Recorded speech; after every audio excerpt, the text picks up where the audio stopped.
New English school Indoli या ठिकाणी रक्षाबंधन निमित्त राखी तयार करणे कार्यशाळा घेण्यात आली। या कार्यशाळेचे उद्घाटन विद्यालयाचे मुख्याध्यापक श्री घाडगे VS सर यांनी केले।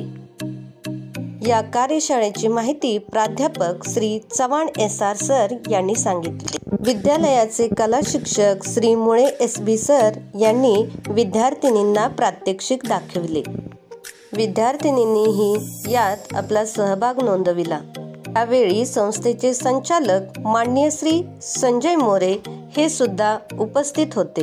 विद्यालयाचे कला शिक्षक श्री मुळे SB सर यांनी विद्यार्थ्यांना पर्यावरणाचे महत्त्व पटवून देण्यासाठी पर्यावरणपूरक अशी राखी तयार करण्यात आली। पाणी वाचवा, पृथ्वी वाचवा, वृक्ष वाचवा असा संदेश देण्यात आला। सर्व विद्यार्थ्यांसमोर ही राखी वृक्षास बांधण्यात आली। या उपक्रमाचे कौतुक सर्व पालक व शाळा व्यवस्थापन समितीने केले।